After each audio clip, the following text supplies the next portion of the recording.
Oke, selamat sore Mas Ari. Gimana nih Sore, sore. kabarnya nih? Baik, alhamdulillah. Sebelumnya perkenalan dulu kali ya. Dari aku dulu, nama aku Dava, aku dari UMN. Ini aku dalam rangka program Better Life untuk SDGs nomor 14. Dari Mas Ari sendiri, mungkin bisa perkenalan diri. Oke, kenalin, nama saya Rafli Ari Rahmadi, biasa dipanggil Ari. Saya dari PT Teknologi, Rantai Pasok Teknologi atau biasa disebut Visual. Dulu ngambil jurusannya apa nih Mas Ari? Dulu saya di IPB di jurusan Teknologi Hasil Perikanan. Hmm. Oh, sebelumnya kita santai aja ya. Kita kayak ngobrol-ngobrol santai aja karena Mas Ari mungkin capek ya habis kerja ya.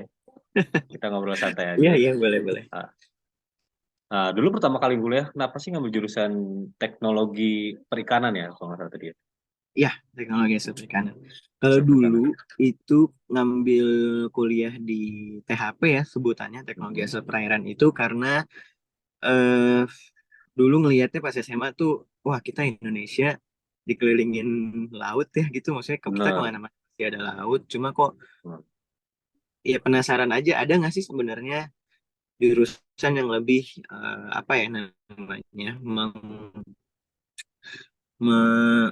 Mendalam. memanfaatkan perairan atau Hmm. lautan ini gitu, terus nyari-nyari dan emang dari dulu pengen masuk IPB, terus ngelihat oh ada sambungannya nih di IPB, ternyata ada jurusan kayak begini, ada jurusan THP, ada jurusan perikanan, itu saya ambil gitu. Kalau Fishlock sendiri ini tuh ada tujuan ke SDG-nya nggak sih? Kalau dari Mas Ari gimana? Kalau Fishlock sendiri, jadi kalau dari awalnya sebenarnya emang nggak, bukan ke arah SDGs, tapi kalau mau disambungin ke SDGs sebenarnya bisa aja. Jadi Fishlock ini kan dia apa namanya, berkecimpung kerjanya itu di manajemen gudang, ya, warehouse management. Jadi Oke. ikan-ikan yang ditangkap di laut itu kan harus disimpan di suatu tempat ya. Hmm. Nah itu disimpannya di gudang-gudang yang ada di pelabuhan atau di eh, biasanya di Jakarta Utara, di Surabaya, intinya yang di dekat-dekat dengan Laut, daerah perairan. perairan. Nah, Benar. cuma yang mengelola dari apa namanya, yang mengelola gudang-gudang ini itu tidak semuanya, kasarnya tidak semuanya paham gimana sih caranya mengelola gudang yang baik untuk menyimpan ikan. Mungkin kalau saya nyimpan kayak baju atau apa, atau barang-barang lain di gudang itu kan ya disimpan, ya simpan aja gitu. Cuma Hmm. untuk produk ikan sendiri itu dia Itu sangat harus mudah fresh ya? rusak sehingga Harus fresh ya berarti ya? Harus fresh ya? kenapa? Kalau Iya perikanan betul. tuh. Karena ikan ini harus apa ya istilahnya, dia high maintenance lah untuk Iya. penyimpanannya. Nggak semua orang paham. Jadi pada saat kita masyarakat nerima tuh kadang ada yang nggak enak, kadang ada yang apa, yang dan lain-lain. Akhirnya kita Oh sentimen iya. masyarakat ke ikan, ke produk perikanan sendiri itu jadinya jelek. Karena Hmm. dari awalnya, dari dia disimpan di gudang ini tuh kurang baik gitu. Makanya di sini Visual hadir untuk nih dari gua ini deh, kita kita yang handle nih manajemen gudangnya, gudangnya kita yang ngurusin, kualitas ikannya juga oke jadinya gitu. Oke. Terus sebenarnya berarti ini Fishlock ini tuh fokusnya ke maintenance jadi bagaimana cara menyimpan hasil perairan ini ya. Iya, iya betul. Jadi sebenarnya kalau fishlock itu kita eh, kita ngurusin gudang. Gudang ini kan nggak cuma satu ya. Gudang itu Iya, ada banyak ada gitu, banyak. ada banyak dan tersebar di berbagai daerah. Nah, karena kita istilahnya punya klien yang punya Hmm. gudang, terus kita kita kita urusin gudang si klien. Kemudian gudang-gudang ini kita kita apa namanya? Kita sinergikan, kita kita kita sambungin sehingga kita punya ekosistem sendiri. Istilahnya kalau di hotel tuh mungkin ada Airbnb. Airbnb kan nggak Oh, punya hotel, kayak kayak Oyo lah gitu, kayak iya, atau paham. kayak Gojek, GoFood gitu kan, mereka dia kan cuma platform yang menyambungkan makanan, apa, stand-stand atau kedai-kedai makanan tertentu untuk kemudian dikumpulkan di satu platform gitu. Nah sama Fishlock juga gitu. Cuma yang kita kumpulkan adalah gudang-gudang ini. Nah apa apa aja sih yang bisa kita lakukan dengan gudang-gudang ini. Nah, itu kita kumpulin di Fishlog gitu. Oke. Kita salah satunya ngurusin gudangnya, kemudian apa namanya, kalau misalnya di salah satu gudang ada yang overstock, di salah satu Hmm. gudang yang lain ada yang justru understock, itu kita bisa kita kita apa namanya, kita Seimbangin ya. seimbangin lah. Hmm. Terus kemudian transportasi, distribusi antar gudang, pengiriman itu semuanya kita jaga gitu kualitasnya gitu. Oke. Oke, terus sebenarnya saya penasaran sih Mas, gimana sih Fishlock ini tuh mendukung dan membantu nelayan lokal dalam kegiatan penangkapan ikan mereka. Itu ada gak sih korelasinya gitu, korelasi antara si Fishlock sama nelayan lokal gitu dalam Oh, ada kegiatan penangkapan ikan ada. atau hasil laut Jadi ya? Gitu. ya, jadi kalau salah dalam kegiatan penangkapan ikan oleh nelayan lokal ya. Jadi nelayan lokal ini masih punya beberapa masalah atau kendala dalam melakukan kegiatan penangkapan ikan. Benar. Ada beberapa masalah, tapi salah satu masalahnya adalah mereka nggak punya, kadang nggak punya modal gitu Iya, untuk teknologi berlayar ya. itu kan beberapa hari ya. Oh iya benar. Iya, Berlayarnya nelayan ya. itu kan, iya jadi kan nggak sehari, jadi mereka berlayar berhari-hari, itu kan ada biaya operasional, terus ada biaya yang begitu besar untuk melakukan pelayaran. Oke. Dan itu pun juga kita belum tentu dapat banyak kan sebenarnya, Mm-mm. karena masih berebut Hasilnya. sama nelayan lain, terus ada ngelihat musim dan lain-lain. Jadi salah satu permasalahannya itu ada di modal. Nah, di Fishlog sendiri karena tadi kita bikin ekosistem, salah satu yang kita fasilitasi dari ekosistem ini adalah kita apa namanya, punya kayak semacam pemodelan lah untuk nelayan-nelayan lokal. Jadi kalau misalnya nelayan mau mau mau apa namanya, mau berlayar tapi nggak punya modal yang cukup gitu, atau perlu modal untuk misalnya ekspansi atau apapun itulah gitu, untuk membutuhkan modal, itu nelayan-nelayan lokal bisa datang ke kita untuk kita melakukan Hmm. kerjasama gitu dalam Oke. hal pemodalan gitu.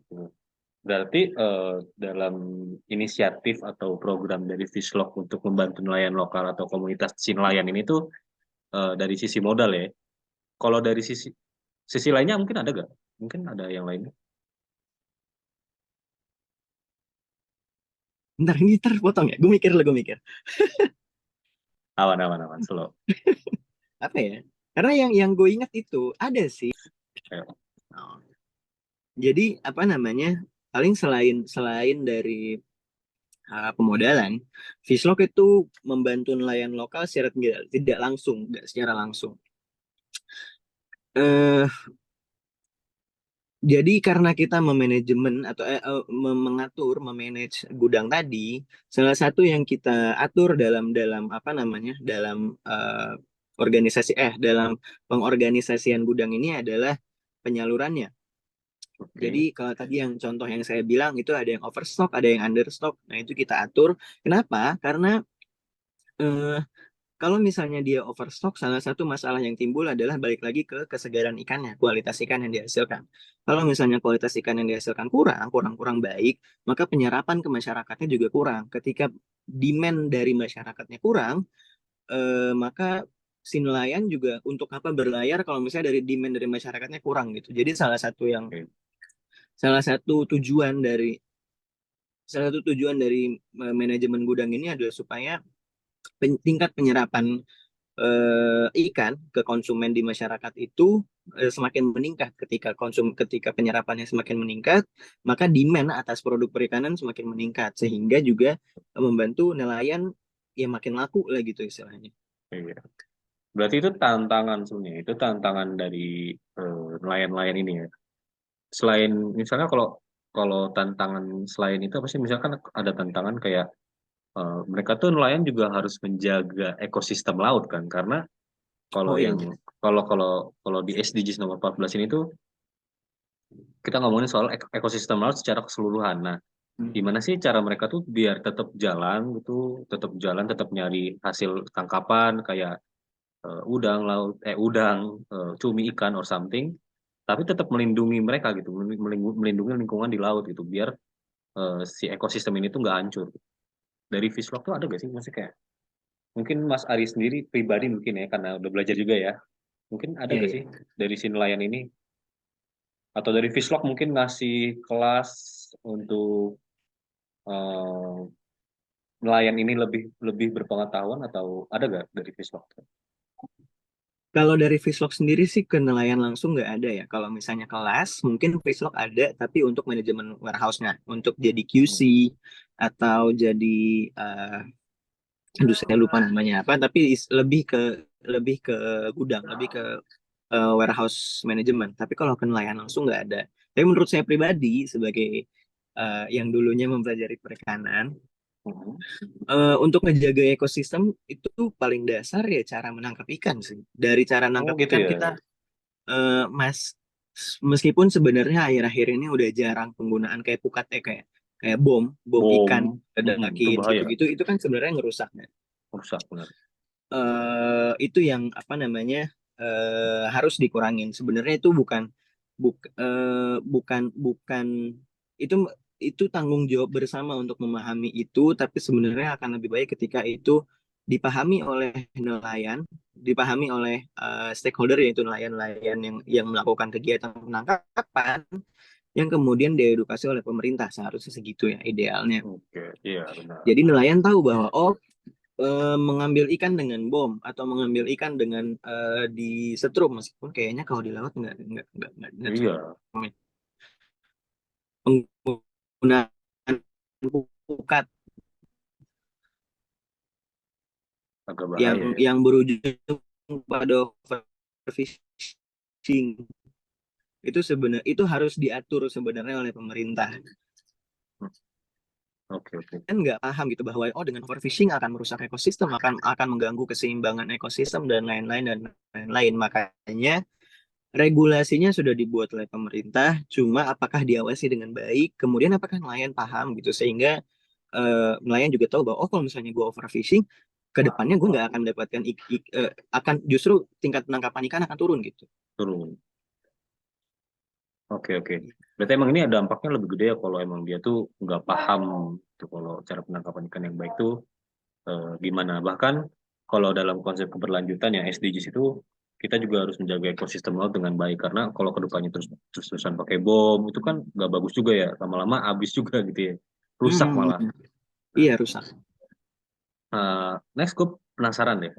Saya penasaran deh Mas. Kayak anak-anak zaman sekarang tuh udah ngerti gak sih soal pentingnya sih khususnya ya perikanan ini gitu loh.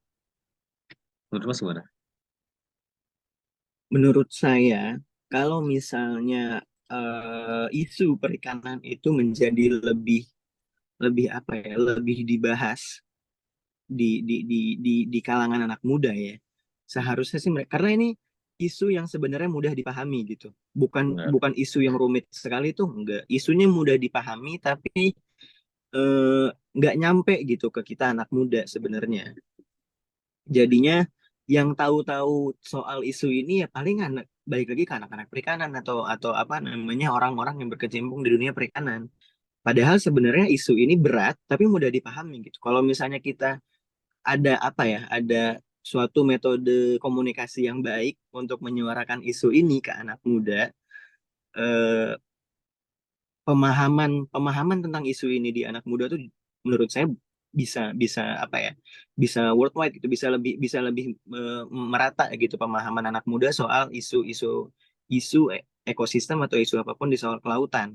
Cuma karena memang apa namanya, pemerataan informasinya itu masih belum terlalu oke soal isu ini, jadi nggak banyak sih menurut saya Gitu ya. anak-anak muda yang tahu.